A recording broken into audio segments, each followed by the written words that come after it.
Them lies is good, real good. Those who remember, there was a movie scene in the 70s that had the lips on the camera on the lips like that, and they were talking like that. Good, real good. So that's just a pan. That's a pan back for a reason, because a lot of y'all keep saying, well, "What does Brian mean by one world system?" or "What does Brian mean by productive human subsystem?" So I'm gonna let y'all see a little documentary that was made. I didn't see it back then because, like I said many times, I'm not from a designated one world system poor area. So I can tell these are movies like what they call black exploitation movies that they were showing people in those areas. I mean, I'm sure they came on TV, but I wasn't.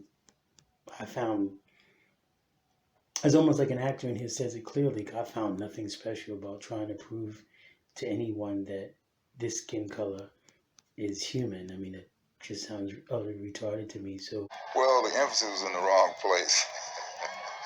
You know, there was Pan Africanism, and people wanted to speak Swahili. There was this whole concept of Africa.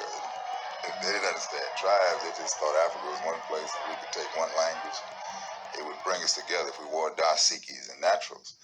But really, all we had to understand was our buying power, the dollars that we spent and what those dollars meant.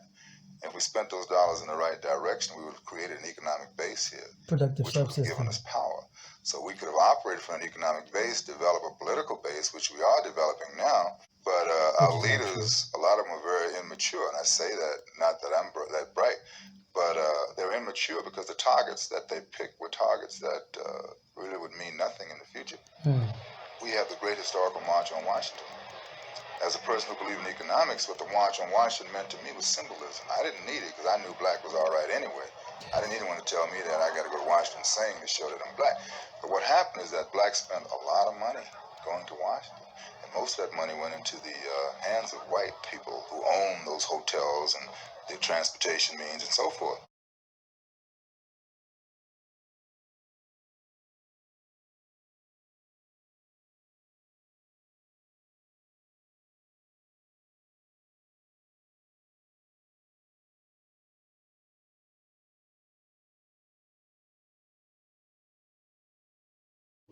by the time I was in second grade in the 70s, the civil rights marches and stuff they used to show, I used to be like, that's got to be a joke. And I remember a pale skinned human next to me that y'all falsely called white. It was a girl. She was an exchange student. We both used to look at each other like, but that sounds very stupid. Like, how do you prove? You don't see different birds, proving they're both different birds. You don't see a dove, what the system calls a dove, and a pigeon trying to prove to each other they're what they are. No, if we have the same physiology, there's nothing to prove. So that's how stupid that is.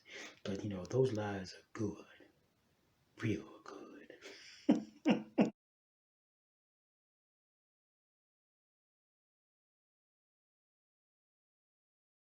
He told me a story one time about a young man and his father, a boy and his father.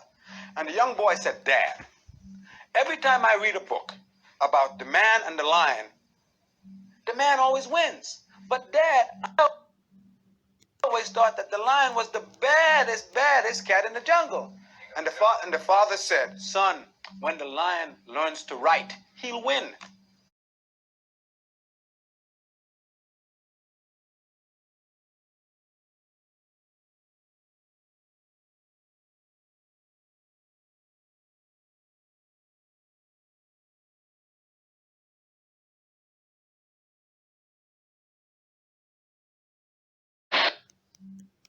Cat and the black cat.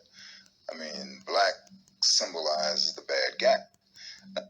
Now, what did happen in those days, the so-called black exploitation films, is that white producers put together cheap films, took advantage of a hungry black movie-going audience, took advantage of hungry actors and actresses, paid them very little money, and stole all the profits, which basically came from that hungry black movie-going audience. After that, they then criticized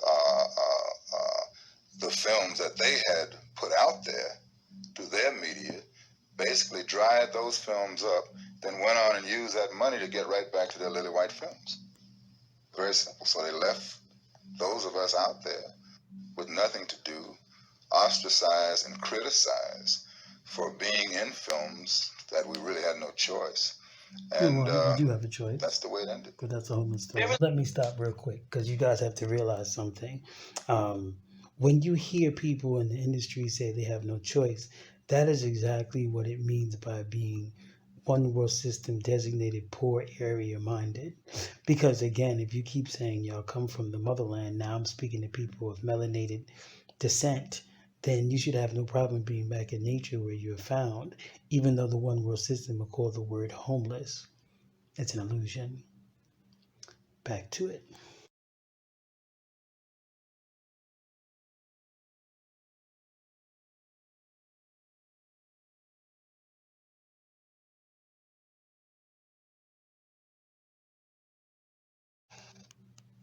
The only black person that you saw walking around when I first went to work at Warner Brothers in One world system. 1958, the only black person that you saw walking around in a collar and tie on the lot was either Sidney Poitier or Vincent Tubbs.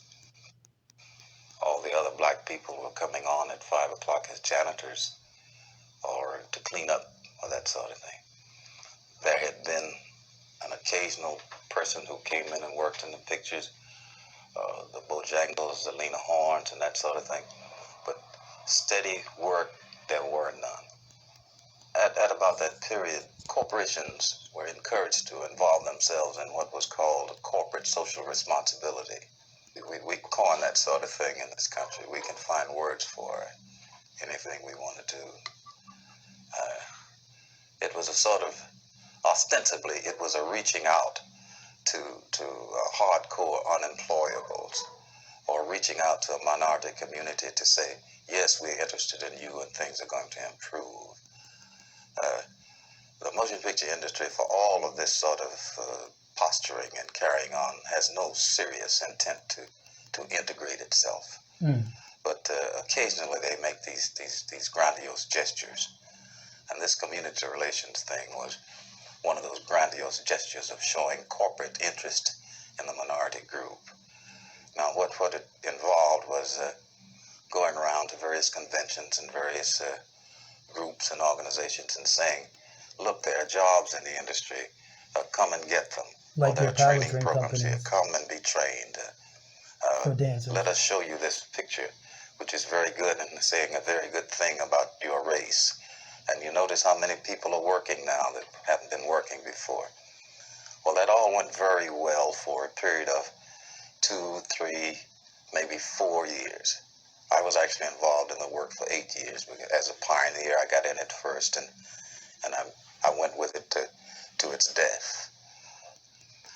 We have in Hollywood more trained black technicians, actors, than you can shake a stick at, because we've had at least 10 or 15 training programs. Of course, once trained, where do they get work? Well, we have a union situation here that interdicts that. Although there have been some changes of it, it still makes it virtually impossible. You got to be in the union to get the job. You got to have the job to get into the union. It's a catch-22. Very difficult situation. We've got many, many well-trained people. They've gone through all the training courses, but they can't find jobs. You got a potential new Redford that you got to deal with. New De Niro that you got to deal with. You don't be pushing them around. You don't push them around when they get to that level. So you don't really want them to come through. You got enough of them to deal with. How would you like to have 5 Burt Reynolds to deal with, 5 Sidney Poitiers to deal with, 5 Diana Rosses to deal with, 5 Barbra Streisand to deal with? You got 1, that's enough. So you don't really want those directors coming up and through, those actors coming up and through, and then you black ones too? How many Richard Pryor's do you want to have to deal with? It's hard enough to deal with the one. But you got to deal with him, because every time you deal with him, he makes you a lot of money. You got to deal with him. You have to deal with him, because he is the essence of why you are at work. Know your power. So you've got to deal with him. You don't want any more. Now, with a Robert Redford, you can sit across the table and look at him. He looks like you. So you can say, well, let's make a deal and let's talk. And I'll give you $10 million, $5 million to go make a movie. Stallone, okay. You don't like me, Stallone. I don't like you. I'll give you $10 million. But when that actor is black and you got to give him $5 million, not only doesn't he like you, you don't like him, it hits you in the pit of your stomach because it's a big money business. And in order to keep people out, you simply put up barriers. The barriers for blacks are easy because you can see black because they are black. And with blacks, you don't have to be nice, polite. You can just kick them out the way. And who's going to complain? Who's going to say anything? Until the blacks start to do their own thing and make money at it so that it becomes part of the social and economic and political system, whether we're talking film or any other business, nothing's going to happen. No one gives any person in any society anything. They've got to take it. Every single person out there who has a family, a house, no one gave it to them. They had to go and work for it. The difference is if they're being cut off by exclusion, if they're being discriminated against so that they cannot own their house, have their families, feed their families, then that's criminal. That's criminal. That's not part of any system, whether it's a democratic system, a socialist system. That's criminal. And maybe we are dealing with a society run, formed, operated by criminals. I don't know. But it is criminal. You know. And not only do I know and other blacks know, whites know it's criminal. So it's I know that he knows that I know it's criminal. And that's where we're at. So that's 3 introductions into the book that I'll be putting out in the end of January or when the new president comes through. But y'all, even what they said there's points where I'm saying not true because it's stuff that needs to be corrected, even though use of the word America, but because it's really a one world system around the planet. But this is just an introduction. The book that I wrote is way further than all this because everybody you just saw comes from the atypical, I was poor and now I made money.